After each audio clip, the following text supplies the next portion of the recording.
Gordon was resting in the siding.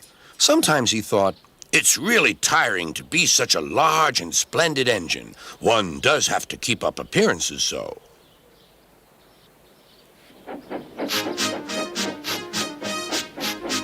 Beep, beep, beep, beep. "Hello, lazy bones," whistled Henry. "What cheek," spluttered Gordon. "That Henry is too big for his wheels. Fancy speaking to me like that.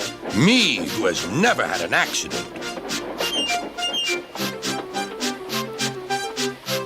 "Aren't jammed whistles and burnt safety valves accidents?" asked Percy innocently. "No, indeed. High spirits. Might happen to any engine. But to come off the rails like Henry did, well, I ask you, is that right? Is it decent?" Then it was Henry's turn to take the express. Gordon watched him getting ready. "Be careful, Henry. You're not pulling the flying kipper now. Mind you keep on the rails today."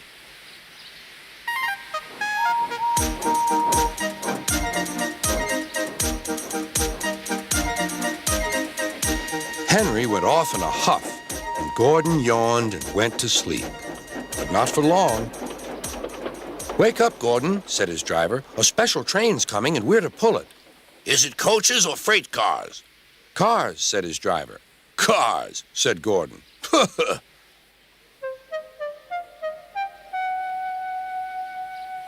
Gordon's fire was slow to start, so Edward had to push Gordon to the turntable to get him facing the right way.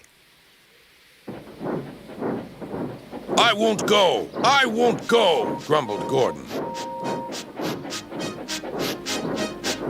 "Don't be silly! Don't be silly!" puffed Edward. At last, Gordon was on the turntable. The movement had shaken his fire. It was now burning nicely and making steam. Gordon was cross and didn't care what he did. He waited till the table was halfway round. "I'll show them! I'll show them!" he hissed. He moved slowly forward to jam the table, but he couldn't stop himself and slithered into a ditch. "Whoosh!" he hissed. "Get me out! Get me out!"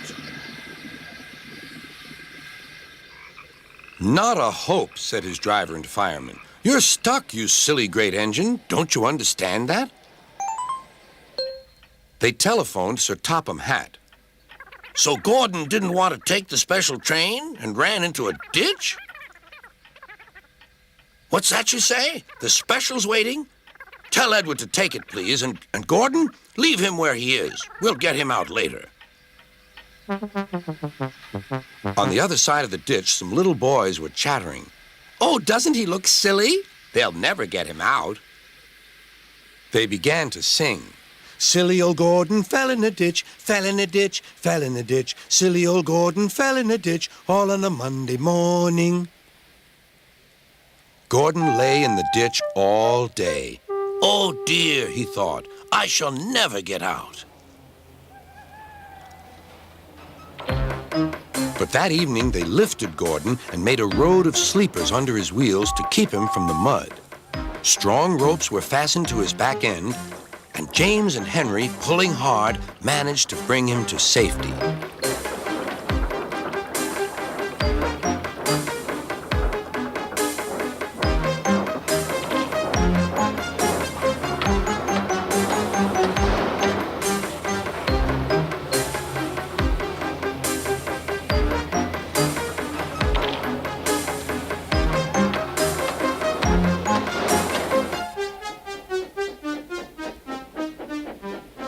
Late that night, Gordon crawled home, a sadder and wiser engine.